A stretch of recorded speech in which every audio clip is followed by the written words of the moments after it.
Okay, so I'll get going. Thanks everyone for coming. So the talk will basically be trying to bring out a certain tension between two views one might have about the laws of nature, one of a more metaphysical character, one of a more empirical character, and then seeing how that tension might be avoided. So that's going to be the plan of the talk. And I like both of those views, so this is more of a sort of sorting out my own problems, but I hope a lot of you also are sympathetic to them. So the first metaphysical view is Non-Humanism, which I'm sure all of you are familiar with, the view that basically there are certain kinds of metaphysical posits that secure necessary connections in nature. Lots of different versions. You could have fundamental laws. You could have necessitation relations between universals or causal powers, among other options. That's the first kind of metaphysical view. The second view is just an empirical claim about the actual content of the laws of nature, namely that they're deterministic. So determinism says, on usual construals, the intrinsic state of the universe at one time, together with the laws of nature, necessitate everything else.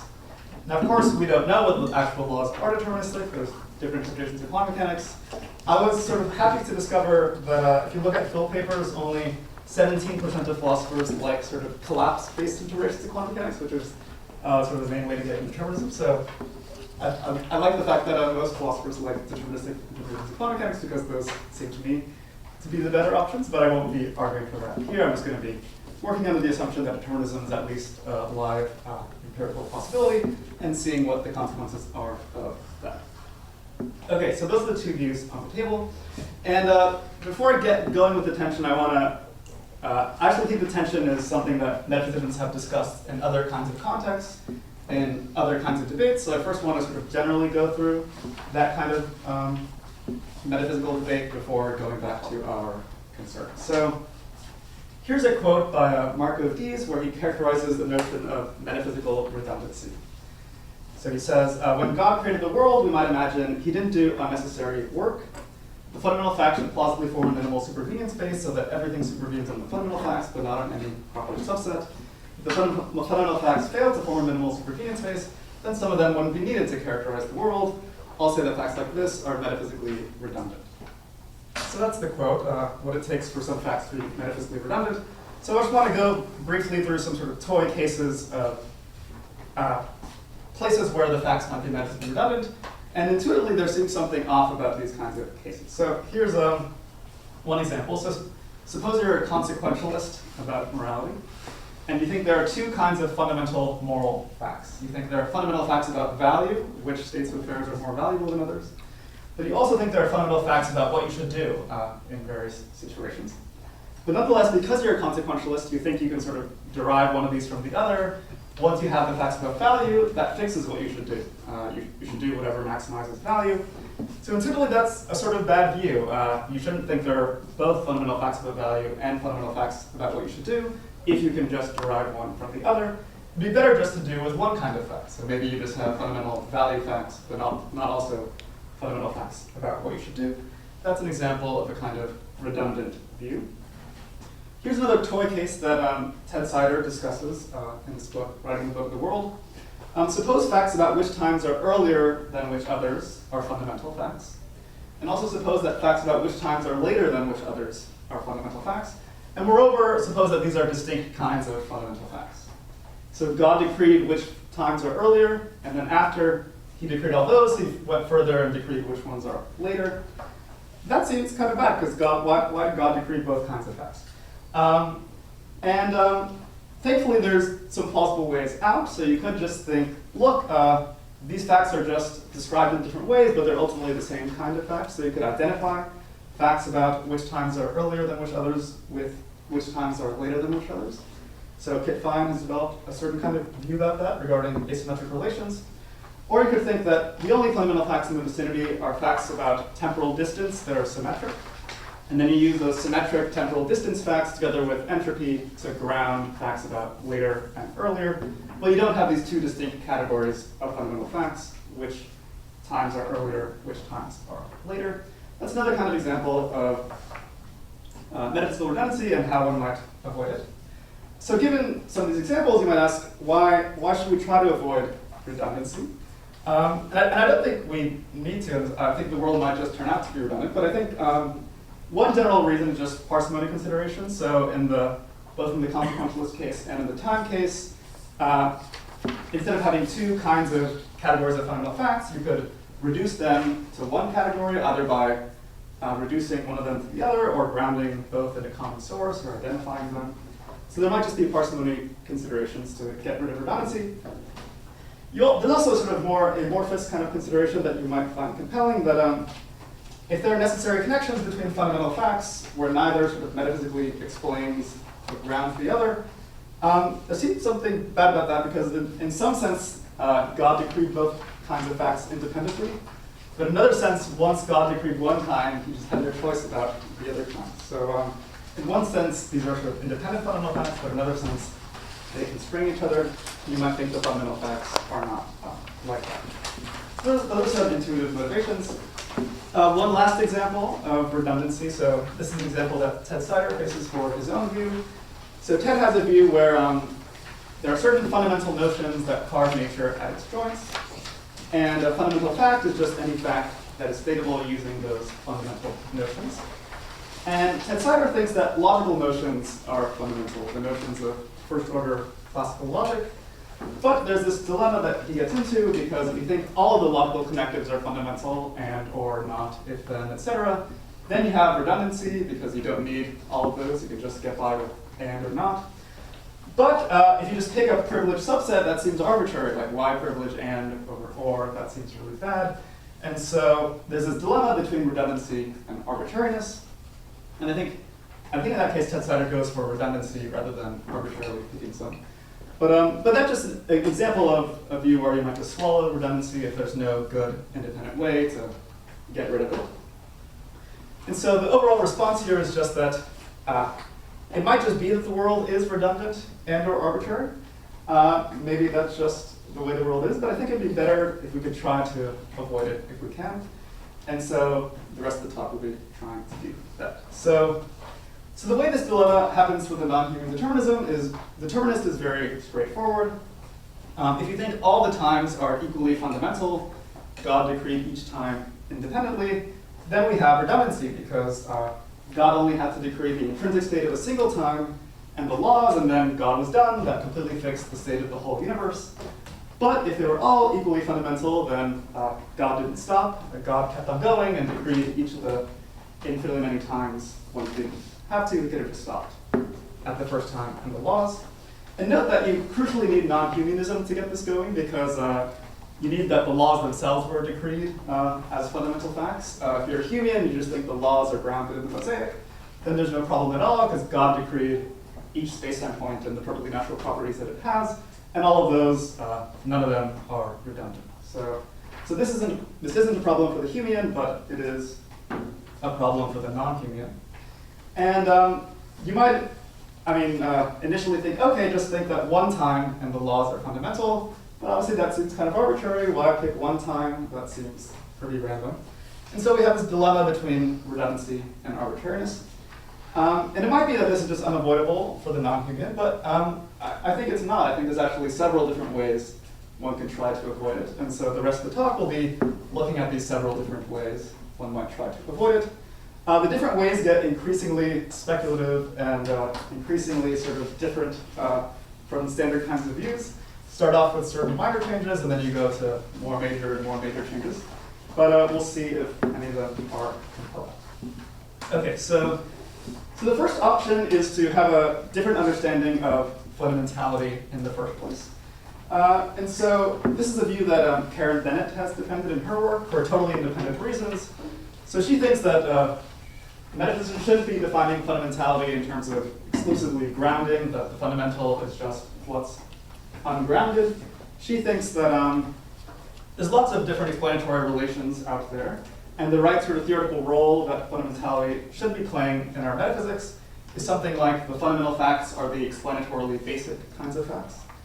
And she thinks there's more sort of explanatory relations than just grounding. There's also causation, for example. So on her view, both causing and grounding are so-called building relations, and the fundamental are the unbuilt facts, and the non-fundamental facts are the built facts.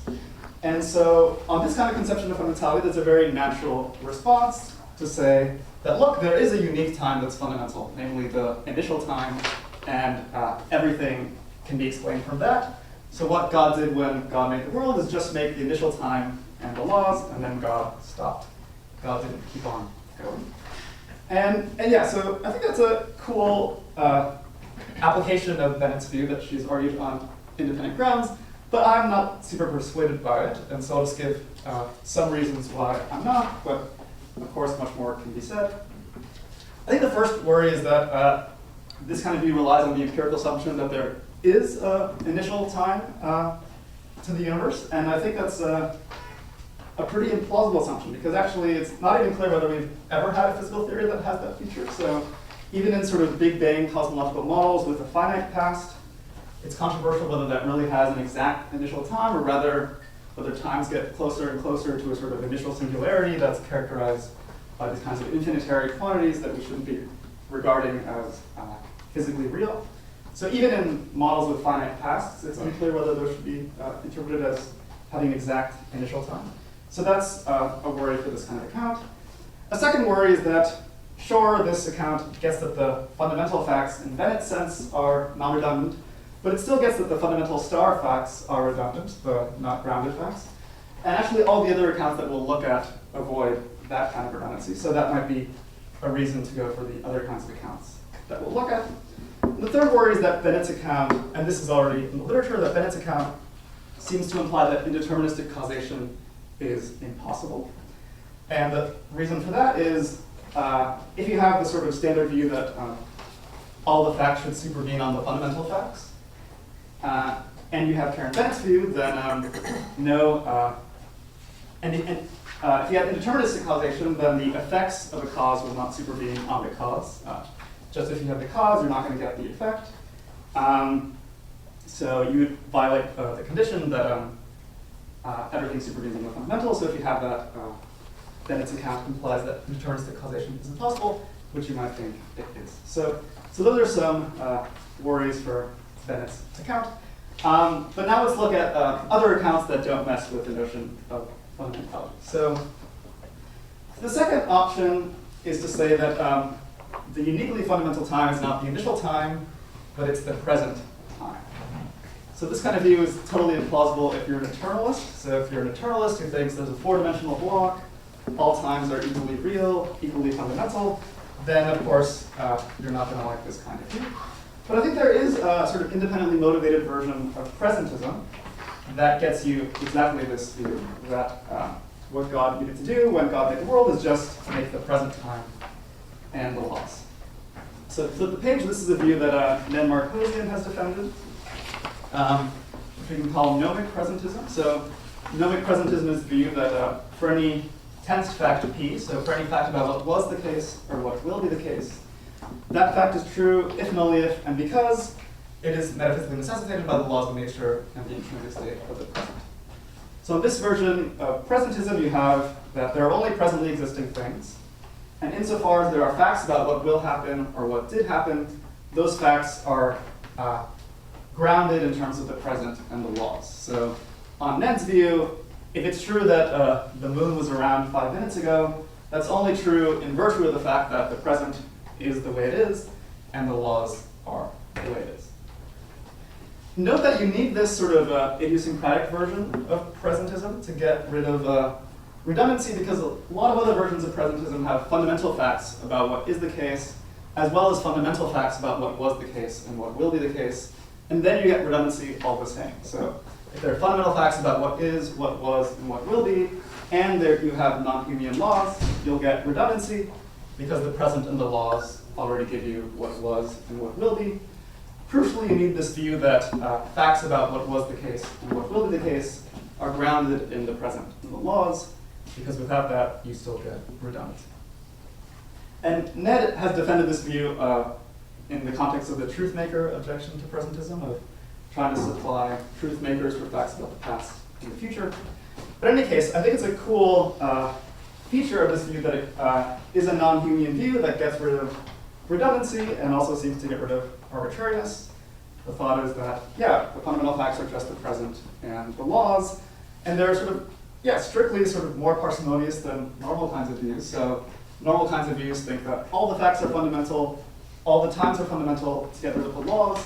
This view, only a single time is fundamental, the present, and you can derive and ground all the other facts in terms of that. Nonetheless, there's lots of worries one might have about this view. The first obvious worry is the same worry that applies to every presentist view, namely that it seems to be in tension with relativity theory. There's a lot to say about that, but I won't say that lot. Second worry is just like Karen Bennett's view rules out the possibility of indeterministic causation. This actually lets in a possibility that seems very worrisome, namely that the past might be open according to this view. So according to Ned's view, if the laws are indeterministic, then there might be no fact of the matter about what exactly happened in the past, because you might not be able to derive what happened in the past from the present and the laws. And insofar as you can't, then according to Ned, there just is no fact of the matter about what happened in the past. And most people think that's a sort of reductio of a view if it allows for the possibility of an open past. A third worry is you might, this is a bit of a weird worry, but it's not totally clear whether the view is really non-arbitrary. So if you ask, why is this time the fundamental time rather than 2022 or something? It's unclear whether you can get a good answer to that. It's just a sort of brute fact that the present time is 2023, and there's no reason why the fundamental fact isn't in the year 2022. You might try to explain why the fundamental time is 2023 by reference to the fact that last year the fundamental time was 2022 and 1 year has elapsed. But I think that would actually be circular for the gnomic presentist, because the gnomic presentist, and this gets into the fourth worry, explains the past in terms of the present. So for the gnomic presentist, the reason why the past is the way it is because the present is the way it is. So the gnomic presentist can't explain why the present is the way it is in terms of the past, because they explain why the past was the way it is in terms of the present. And that's another weird feature of gnomic presentism. It explains the past in terms of the present. Okay, so those are two views that get around this problem, but they themselves have several worries. So now I'm going to start getting more speculative on ways this problem might be avoided. So the third way appeals to a stronger empirical claim about the laws of nature. So we started off with the empirical claim that the laws of nature are deterministic. But we could also suppose that the laws are strongly deterministic, where strongly deterministic laws necessitate the whole history of the universe on their own without needing to specify the intrinsic state of any time. So deterministic laws, given a single time, get you everything. Strongly deterministic laws get you everything without any additional hypotheses, so without any additional times. So you might think this is just empirically totally implausible, but recently Eddie Chen has tried to defend the empirical viability of a strongly deterministic kind of system. And on his view, it presupposes some controversial empirical assumptions, namely a certain interpretation of quantum mechanics, together with the fact that a certain natural classification of the so-called past hypothesis counts as a law of nature. The details won't really matter, but I just wanted to throw that out there as a way of saying that it's at least an empirically viable hypothesis that the laws might be strongly deterministic. And if the laws are strongly deterministic, we can formulate the following view, which Eddie Chen calls the cosmic void. So the cosmic void is the view that the only fundamental facts are facts that specify the non-Humean laws of nature. The whole of concrete reality, particles, space-time, fields, etc., all of that is non-fundamental. So at the fundamental level, there's really nothing other than the laws of nature. And you get everything from the laws of nature. And crucially, you need the laws to be strongly deterministic, because if they're not, you can't get anything just from the laws. So I think a cool argument in favor of this pretty wacky view is that it gets rid of our dilemma of redundancy versus arbitrariness. There's no redundancy in this kind of picture. What God had to do when God made the world is just decree the laws and stop. So there's no redundancy, and there's also no arbitrariness. We didn't have to randomly pick which time was fundamental or anything like that. So I think that's a cool virtue of this kind of view. It gets rid of both redundancy and arbitrariness. Nonetheless, I'm not really a fan of the view. And so here are two reasons why I'm not a fan. So first, it violates, I mean, this is obviously controversial, but it violates the slogan that truth depends on being. And people have formulated the slogan in different ways. In footnote 3, I formulated one way to put it. Actually quoted Lewis. So Lewis holds, I hold as an a priori principle that every contingent truth must be made true somehow by the pattern of coinstantiation of fundamental properties and relations. That's obviously going to be violated by the cosmic void because there are no fundamental properties and relations had by anything fundamental at the cosmic void. And so yeah, so that violates that principle. Obviously it's a controversial principle.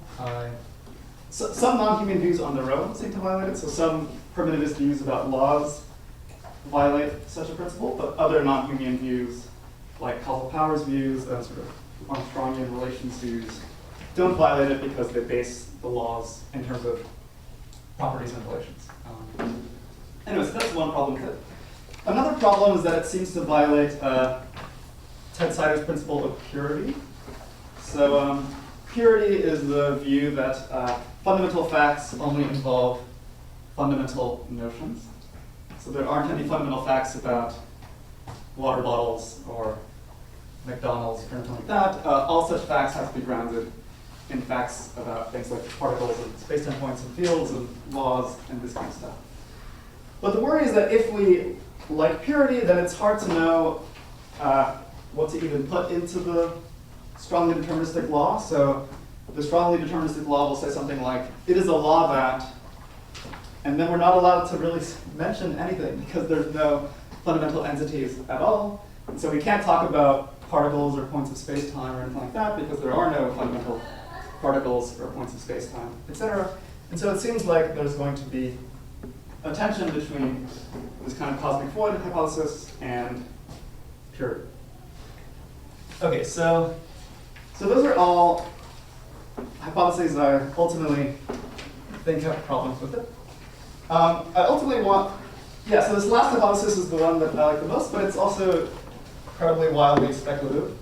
But I think just from a purely philosophical perspective, it seems to me to be the most attractive one, although it has a lot of empirical challenges and challenges of actually fleshing out what it says, but at least from a purely philosophical perspective, it seems very nice to me. So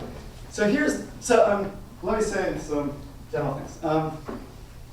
So the first two strategies we looked at try to sort of non-arbitrarily and sort of in an independently motivated way pick out a uniquely fundamental time. The third option we looked at tried to get away with no times at all at the fundamental level. But it had the problem that there's like nothing left if you get rid of all the times. And so I think the natural way forward is not to pick out a unique time as fundamental, and not to get rid of absolutely everything, but to think that no time is fundamental, just like the cosmic void, but still that there's something at the bottom. So there's some kind of non-spatiotemporal stuff at the bottom that grounds the ordinary space-time world that we know and love. So the thought is, so take the initial case we looked at in terms of there are facts about what's later than and facts about what's earlier than, and those facts are redundant. One strategy to try to get rid of that redundancy is to try to ground those two facts in a common source that itself is non-redundant. And so that's the sort of hope here. So that there's redundancy among the times, but the hope is that there's some more fundamental thing than the times that grounds the times, and the more fundamental thing itself is non-redundant. So basically you need three views that space-time is not fundamental and grounded in a non-spatiotemporal world. And furthermore, you have to think that that more fundamental non-spatiotemporal stuff is itself not redundant. So you have to say that there's no sort of fundamental proper part of the non-spatiotemporal world that non-logically necessitates the rest of the non-spatiotemporal world. Otherwise, you just get redundancy again at the non-spatiotemporal level. And third, a single non-fundamental time, non-logically necessitates the entire non-fundamental spatiotemporal manifold. That third thing is just to get that determinism is true at the non-fundamental level. So basically, I want everything to stay the same at the non-fundamental level, where there's spatiotemporal manifold with determinism operating in it. But I want to ground that whole shebang in a non-spatiotemporal world that is itself doesn't have any redundancy in it. And so that's like a very sketchy thing. But if it could be made to work, then it would avoid redundancy, it would avoid arbitrariness, it would avoid all the philosophical problems we've seen. It would not have the conflict of purity, it would have truth depends on being, it wouldn't have this weird notion of fundamentality, wouldn't violate relativity, presentism. So it sort of solves all the philosophical problems that we see, while at the same time avoiding redundancy and arbitrariness. And yeah, so space and time are not fundamental aspects of reality, and it's only at the non-fundamental level that the world seems to display necessary connections between its parts. So I think if that could be made to work, that would be a really nice view, just from a philosophical perspective.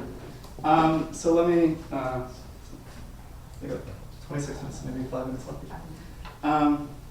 Yeah, so let me say a bit more about that. So one objection one might have is, does this still count as a non-Humean view?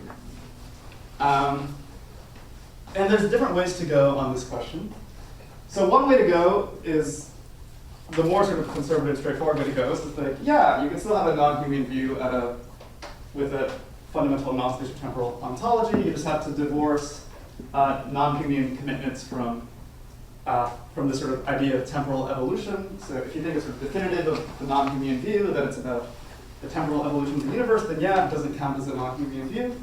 But if you think there still could be some non-Humean posits that don't work that way, maybe certain fundamental laws that really constrain gnomic possibilities without any kind of temporal evolution, then you can still have those kind of non-Humean posits, as long as you still obey the conditions 1, 2, and 3, especially condition 2. So that's the first kind of response. The second response is way more speculative, but it would be very cool if it could work out. So the second response is to say, look, maybe non-humanism could be true also at the non-fundamental level, but not at the fundamental level. So what does that even mean? So the thought is that, so what are the points of making non-Humean posits? So why bother making non-Humean posits about laws and universals and all the rest? So one, I think, central reason to make certain non-Humean posits is to constrain the space of possible mosaics. Yeah. Constrain the space of mosaics that are genuinely possible, so that only suitably, quote unquote, regular mosaics are genuinely possible. The sort of mosaics where things go haywire, you want to say those aren't really genuine possibilities. That's a sort of one central reason for a non-Humean posit. But it's at least an open epistemic possibility, just because I haven't really said much about the fundamental level.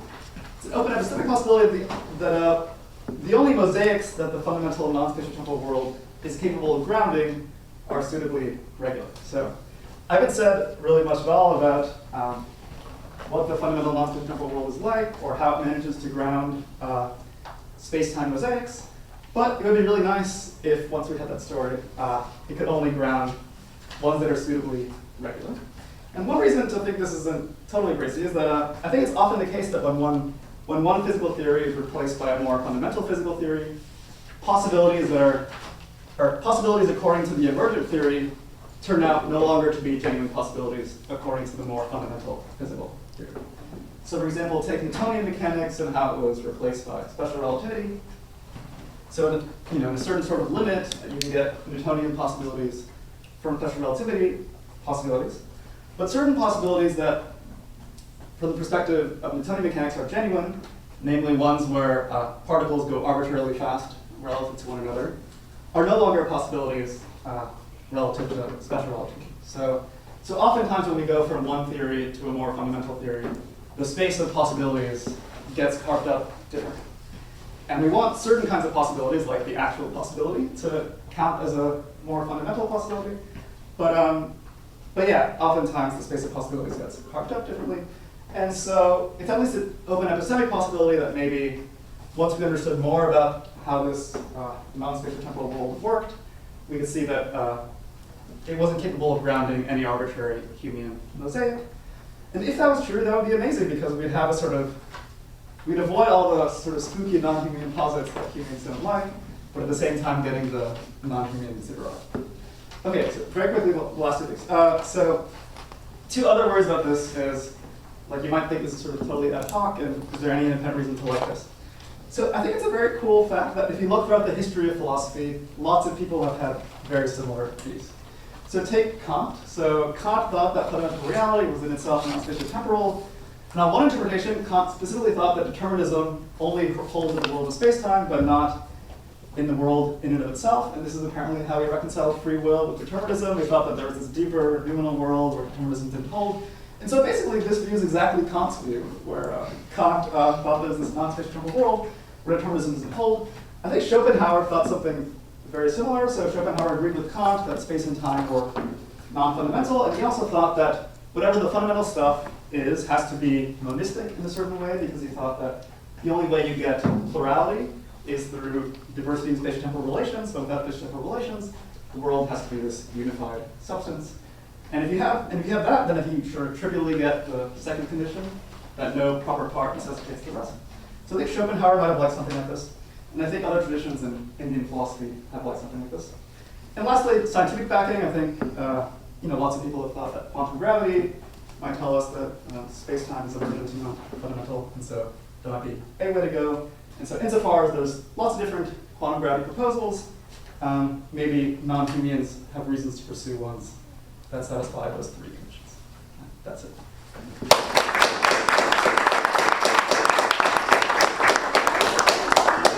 Tyler Hildebrand is going to read Heather's comments. So I'll just read these verbatim. I'm so sorry that my health has prevented me from attending SMS this year. It's one of my favorite conferences, and I was looking forward to the talks and discussions. In particular, I was really excited to discuss David's excellent paper on determinism and anti-Humean accounts of law. I think David has identified a very serious tension for the anti-Humean. It seems that many anti-Humeans are committed to the idea that the ontology at any moment is fundamental, but also dependent upon, that is, produced or generated from an earlier state. David draws out this tension as one between redundancy and arbitrariness. If all states at times are taken to be equally fundamental, then all but one are redundant. Since only one state, for example, the initial state plus the deterministic laws, is needed to yield every other state. But picking one state at a time to be the fundamental one is arbitrary. David nicely responds to many potential objections, so I won't discuss those. But I would like to ask for David's thoughts on a couple of things that occurred to me as I read through the paper. The first is that I'd like to ask David to clarify whether deterministic laws are inherently temporal, or whether there could be non-temporal deterministic laws. Traditionally, of course, deterministic laws of nature have been regarded as relating a state at one time to states at another time. However, if we follow David in taking seriously the possibility that the fundamental ontology is not spatiotemporal at all, then we might wonder how best to characterize our laws of nature. Emily Adlam, for instance, thinks that we can characterize determinism in non-spatiotemporal terms. If so, it would seem that the anti-Humean can avoid the tension between redundancy and arbitrariness while accepting determinism. If, on the other hand, deterministic laws of nature essentially relate states at times to one another, and if the fundamental ontology turns out to be non-spatiotemporal, then there is no choice but for the anti-Humean to accept that deterministic laws of nature, if there are any, exist at the non-fundamental level. I would be curious to hear whether David thinks that non-fundamental deterministic laws could be robustly anti-Humean. Second, suppose the fundamental laws turn out to be probabilistic. Does this save the anti-Humean from the problem? I'm inclined to think that it does not, even if David's result may be easier to show in the case of determinism. Is the real tension between fundamental ontology at different times and time-dependent anti-Humean laws of nature? If so, the notion of determinism might be a red herring, as rejecting determinism does not solve the problem for the anti-Humean. Finally, might there be two different notions of fundamentality at play, corresponding to two different notions of dependence? One might be diachronic dependence, while the other is synchronic dependence. On such a view, at any time, the microphysical ontology is synchronically fundamental and perhaps compositionally grounds all other facts at that time. By contrast, at any time, except perhaps the initial time, the microphysical ontology is diachronically non-fundamental and perhaps causally depends upon previous states.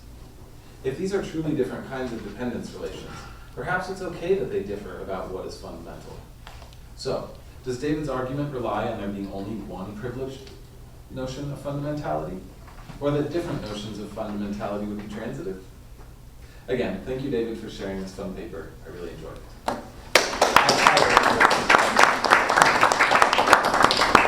Have a response from David? Okay, yeah, so I'll give very brief. So, yeah, so the first question is can there be non-spatiotemporal determinism? And I think at some level it's a sort of verbal question of what we count as determinism. So I think standard versions of determinism are temporal, but I think I would want to allow a wider notion that could be had in a non-spatiotemporal setting. So for example, I think strongly deterministic laws should count as deterministic, where there's only one possible world, but that says nothing about time. And I think sort of like Emily Adam's paper characterizes a broader notion of just sort of region determinism, where something like given one region of a world, regardless of its time or space or non-spatiotemporal, and the laws that determines everything else. So I think there could be non-spatiotemporal deterministic laws. The crucial question is just whether they generate the relevant notion of redundancy. So I was just working with a temporal thing just because that's sort of orthodox physics. But the crucial question for me would be, like, with respect to the last view, if there were non-Humean deterministic laws in the non-spatiotemporal setting, would they generate the problematic kind of redundancy? If they did, that would be a reason not to have the view. And if they didn't, that would be not a reason not to have the view. So I think that's, yeah, just turns on the details of how the law works and if it generates redundancy. The second question was about chancy laws. And I ultimately agree with Heather, I think, that, so the question was, is determinism really a red herring? Could the same kind of problem happen in a chancy setting? And I think similar kinds of problems happen in a chancy setting. But I agree it's hard to show. I think maybe they might satisfy the letter of redundancy even if they are chancy. So take something like a GRW collapse interpretation of quantum mechanics. Is it the case that, for example, if God decreed all but one time and the laws, could you get the last remaining time? I think it's going to be true that if God decrees all but times but one and the laws, then you could derive the last law, because you can sort of determine whether there was a GRW collapse at that time or whether there wasn't a GRW collapse at that time. So I'm inclined to think there will still be these kinds of redundant things, even on chancy theories. But even if it doesn't satisfy the letter of redundancy, there is still this sort of point that there's one way of putting the point was, in some sense, all of these times were decreed independently by God, but in another sense, they're not independent because they put constraints on one another. And in the deterministic case, they put very strong constraints, namely entailment. But in the chancy setting, they still put some constraints on one another, just not entailment. So you might think the fundamental facts should be sort of more independent than just not entailing each other, but just should have no constraints on one another. So I think you could maybe formulate it in the chancy setting, although I think it goes through a bit less well. With the last point about the whether there's different notions of fundamentality, I think this is somewhat relevant to the Karen Bennett kind of point, that you might think that there's different notions of explanation, like causal explanation, diachronic explanation, and synchronic explanation, like grounding explanation. You might think there's Karen Bennett would want to have a unified notion of fundamentality that had all of those notions built in, or you could have different notions of fundamentality tied to different notions of explanation. And I guess, yeah, my response to the Bennett thing is the same things I said on the handout, I guess. That it's unclear. For example, if you thought that explanation anyway, if there's an initial time and these kinds of things. And also you might think, there's various theoretical constraints that metaphysicians have put on the notion of fundamentality. For example, the non-fundamental stuff should supervene on the fundamental stuff. But again, that seems to disallow certain kinds of possibilities like indeterministic diachronic dependence. So I think it's an interesting thing to do. I'm inclined to think it has costs, and when you look at the details, there's problems. But yeah, I guess we'll talk more about that in the Q&A.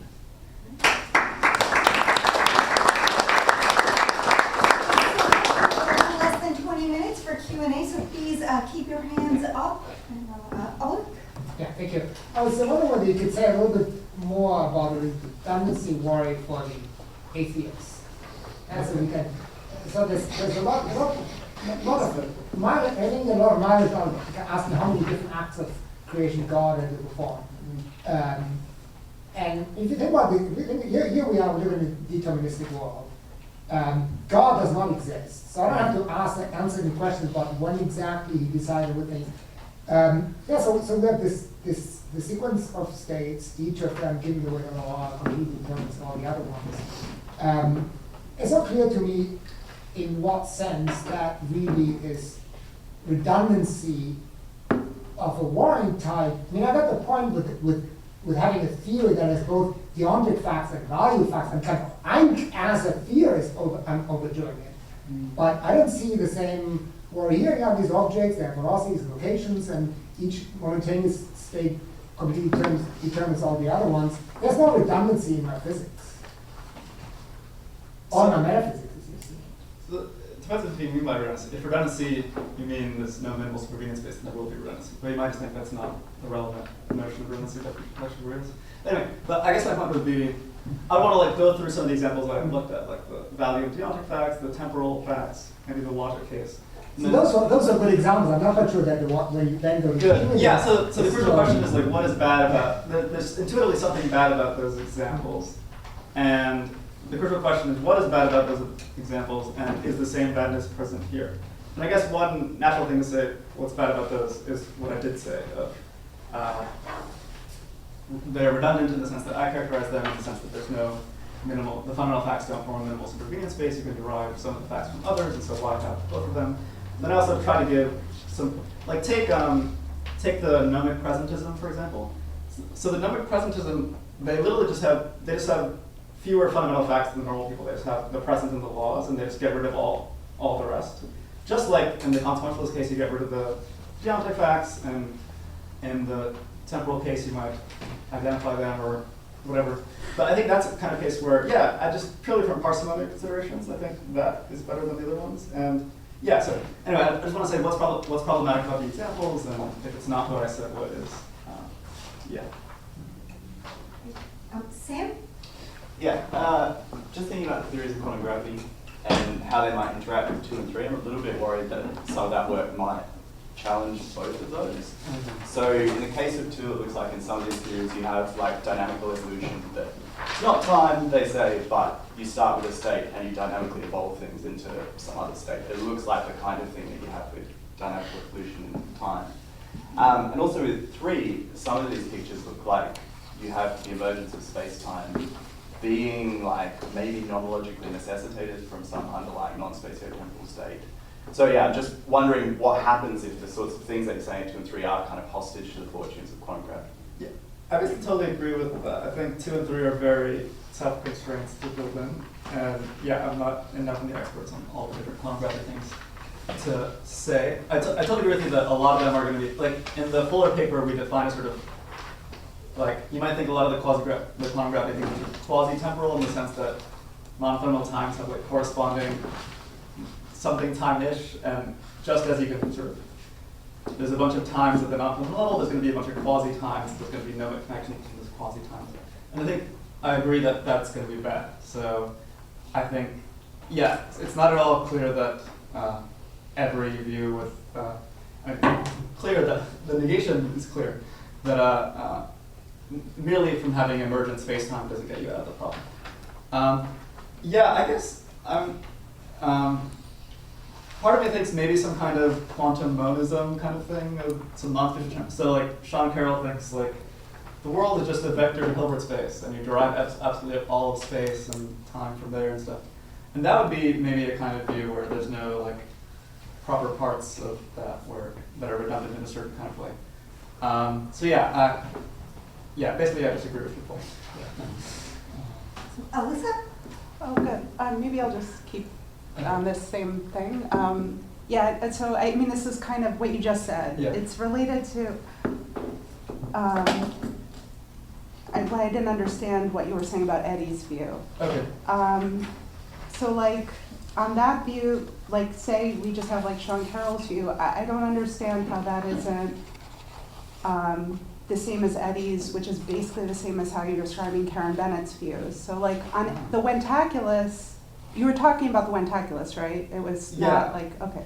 On the No, sorry, I wasn't actually. Oh, good. Well, what are you Okay. talking about? Because you said Good. some generalization of the past hypothesis, so I assumed you meant his initial state, but I it's did, not. but so the usual way that Eddie, so there's this one paper of Eddie where he talks about this Strong. the cosmic void thing, where he says there are no fundamental entities at all. The only fundamental facts are the laws, and then and then the whole of space-time and field. And But what everything's is the other thing? Because I just don't understand. I guess I just don't understand that. I mean, on the Wentaculus, the other thing besides like whatever, you know, the Schrödinger equation, you know, whatever, is like a density matrix that. I mean, Yeah, I so don't see why I would say that's nothing. Yeah, totally. So I think the Yeah. usual way on one view, the only fundamental stuff is the laws, and that's it. On another view, there's the laws and some physical states. No, fine. Some density matrix. Yeah, but the issue is, he's calling it laws. Yeah. Because he's basically, I know he's not a Humean, but it's basically like a best system analysis kind of thing. He's calling it a law, but that doesn't mean anything. Like, It's a primitive it's, non-human. you know, like David Albert and Barry Lower called the past hypothesis a law. Yeah. It's not a regularity. It's an initial, you know, it's a fact about an initial state. Eddie's is like a much more specific fact about an initial state. That's true. So it's just Karen's view again. I mean, or I don't know what you were describing in your first option. Yeah. Or I'm not seeing how it's not. And then I guess what you were just talking about with Sean Carroll, that he has like an initial whatever, I don't know if it's a density matrix or initial vector, and that's an initial state again. So I guess I just... Yeah, so I think the crucial stuff is, do you have the laws as fundamental and a physical state independent of the laws, or no? So if you're going to be a human, you're going to think what's fundamental is the mosaic, and then we have these summaries or whatever. And that's going to be very different from a view that has the laws as being fundamental and not grounded in the mosaic. But part of the problem is that some of these people are calling initial states laws, so that's why I'm not seeing that 1 and 3 are really different. So yeah, so you might think there's no substantive difference. So I think if you think, so one says the law is fundamental and not dependent on a physical state, and the other one reverses that. You might think they're just using words in different ways, but so if you think that, yeah, so this general like skepticism about fundamentality talk in general, that like, are the laws fundamental, the mosaic fundamental, whatever, all of that, people are talking past each other, etc. I think if you have that, then I think that's going to be bad for my paper, because talk about what's metaphysically redundant and stuff is going to turn on what's fundamental. So I think, yeah, if you have a general skepticism about fundamentality, the paper is not going to work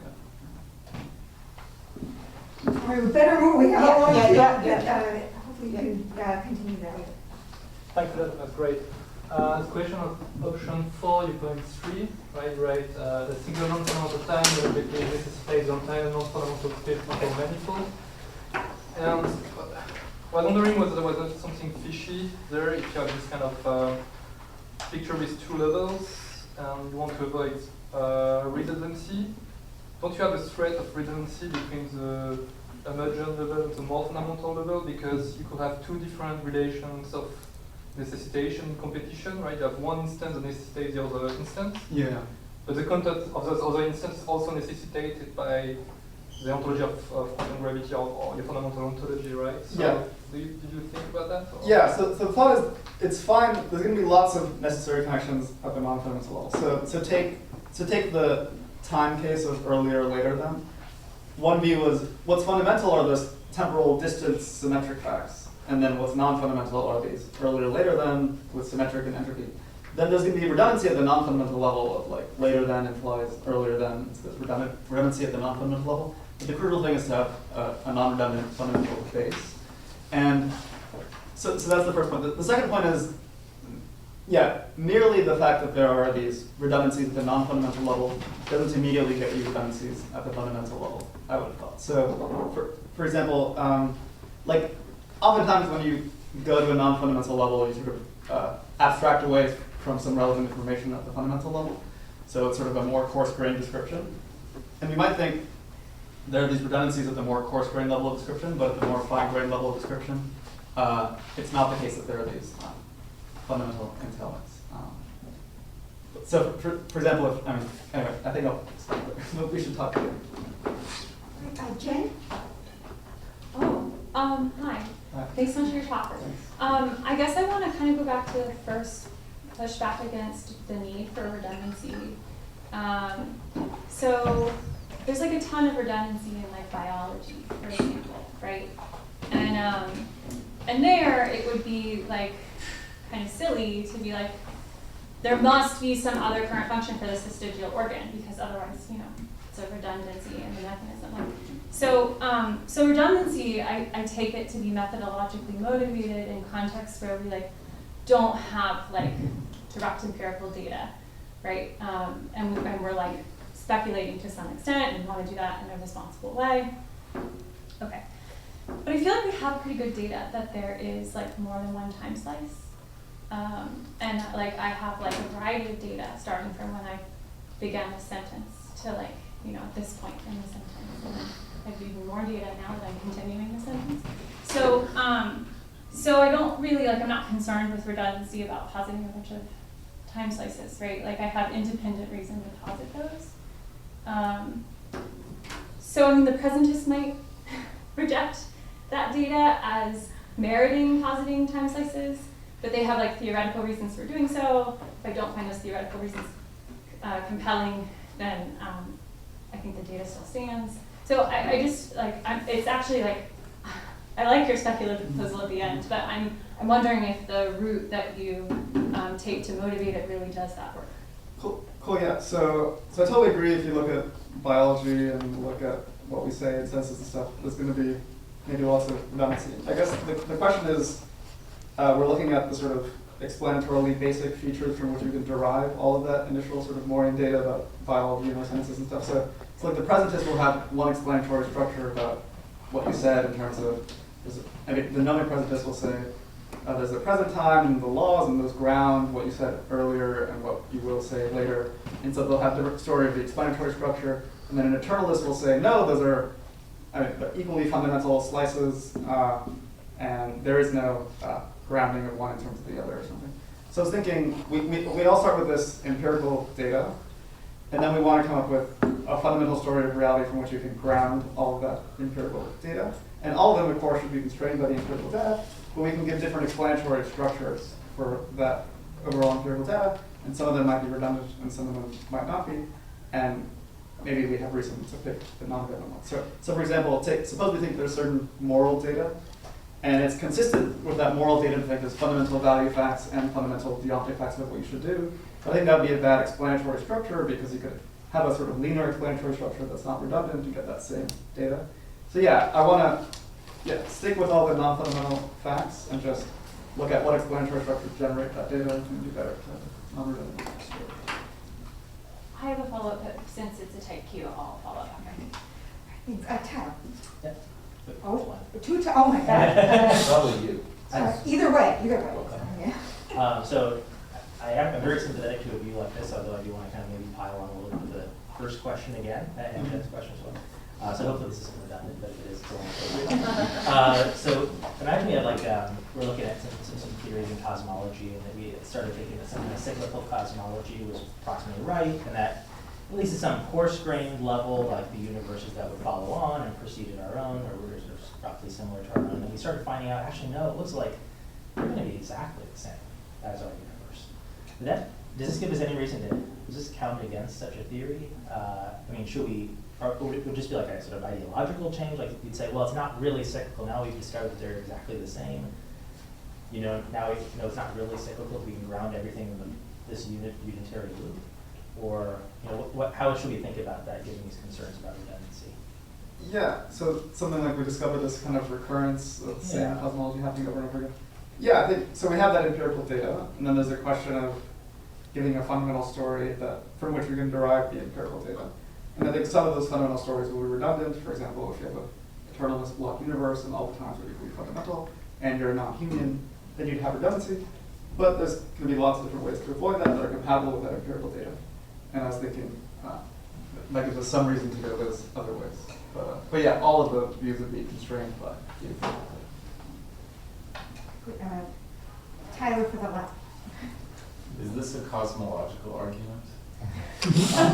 Oh, it's not like there has to be like some first cause or system. Yeah, well, it's like instead of starting from contingency, we start from these constraints about redundancy and arbitrariness. Yeah. But then we end up positing this thing that's capable, Yeah. of which everything else springs forth. Yeah, I think it's in the vicinity of that. Which it's sort of weird because it's it's operating on very sort of a priori philosophical judgments and reaching to maybe at the end of some pretty insane conclusions about some non-spatiotemporal fundamental things which I think is control. But yeah, I think obviously we have to be constrained by the science, and if that can't sensibly work out, then that would refute it. But I think it's cool that we can give these sort of a priori philosophical justifications. I mean, you could have said all of this when Newton's laws were discovered, without quantum gravity or anything like that. And it's cool that some of the stuff about space-time being not fundamental, and lots of other Kant and Schopenhauer and all those other people thought the similar kind of thing. So yeah, I think depending on what you mean by cosmological, I think it's in the vicinity.